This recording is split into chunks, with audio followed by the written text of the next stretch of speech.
गंगा नदी के अंदर स्वयं को शुद्ध कर लेने की एक अद्भुत क्षमता होती है। कुंभ के दौरान या इसी तरह के किसी महापर्व में, किसी मुहूर्त में गंगा नदी में एक ही जगह पर लाखों लोग डुबकी लगाते हैं। हर किसी के डुबकी लगने से वहाँ पर पानी के अंदर जीवाणुओं का, रोगाणुओं का बैक्टीरियल कंटामिनेशन या प्रदूषण होता है।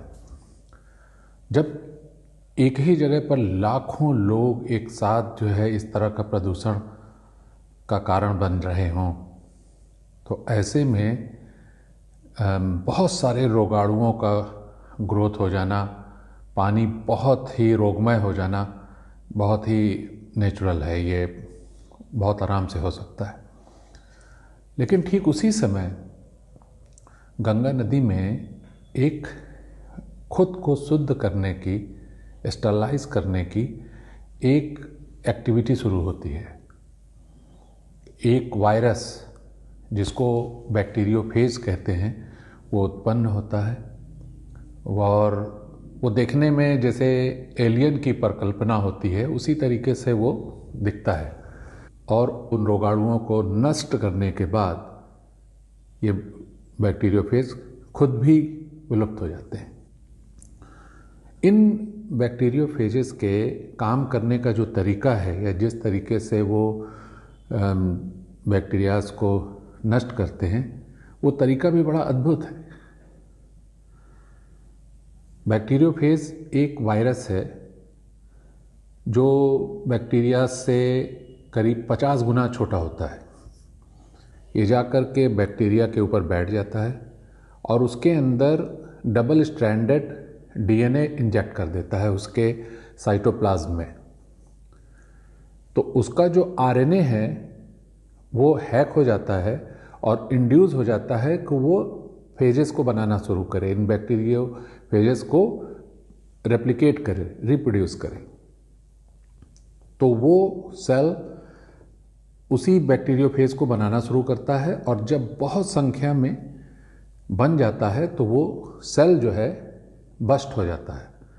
इस क्रिया में वो जो है बैक्टीरिया मर जाता है और ढेर सारे बैक्टीरियोफेज उसी से उत्पन्न हो जाते हैं और जाकर के दूसरे जो है बैक्टीरियाज को इन्फेक्ट कर देते हैं, उनको भी इसी तरीके से मार देते हैं, अपने आप को खुद रेप्लिकेट करके उसी के द्वारा।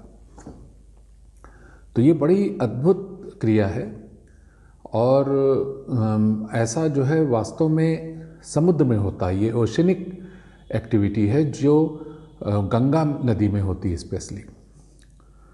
बैक्टीरियोफेज की एक बहुत बड़ी खूबी ये है कि जब ये उत्पन्न होता है, आप इसको एंटीबैक्टीरियल नहीं कह सकते कि जहाँ पर बैक्टीरियोफेज होगा वो सारे बैक्टीरियाज मारे जाएंगे, ऐसा नहीं है। इसके अंदर होस्ट स्पेसिफिसिटी होती है।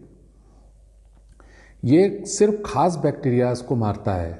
जैसे गंगा नदी में स्नान के पहले, कंटामिनेशन के पहले, लोगों के स्नान करने से पहले जो पानी की कंडीशन होती है, जो नए बैक्टीरियाज या नए रोगाणु जो उसके अंदर उत्पन्न होते हैं, ये बैक्टीरियोफेज सिर्फ उन्हीं को मारता है, बाकी दूसरे जो जीवाणु हैं वो अप्रभावित रहते हैं।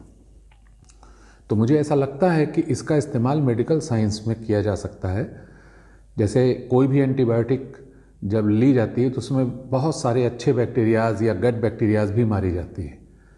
तो अगर इसका इस्तेमाल मेडिकल साइंस में किया जाए तो स्पेसिफिक बैक्टीरियाज को बॉडी से जो रोगमय होती हैं उनको रिमूव किया जा सकता है। तो ये बड़ी ही अद्भुत प्रक्रिया होती है कि जो है जब पॉल्यूशन बढ़ता है पानी में, बैक्टीरियल ग्रोथ बढ़ती है, कंटामिनेंट्स बढ़ते हैं, तो उसी समय जो है गंगा नदी में ऐसी प्रक्रिया शुरू होती है जिससे वो फिर पहले के जैसी हो जाती है।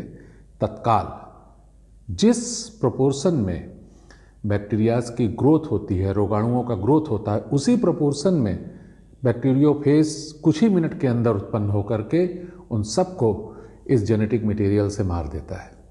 उसके अंदर ये जेनेटिक मटेरियल इंजेक्ट कर देता है और वो जो बैक्टीरिया का सेल है, उसकी जो कोशिका है, वो बैक्टीरियोफेज बनाने लगती है और उसी से उसके सेल बस्ट हो जाते हैं और वो मारा जाता है।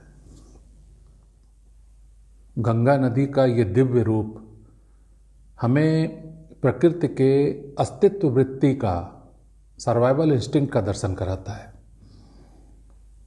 जब लोग स्नान करने के लिए इतनी बड़ी संख्या में गंगा में प्रवेश करते हैं तो उनके शरीर से बहुत सारा पॉल्यूशन या प्रदूषण गंगा में होता है।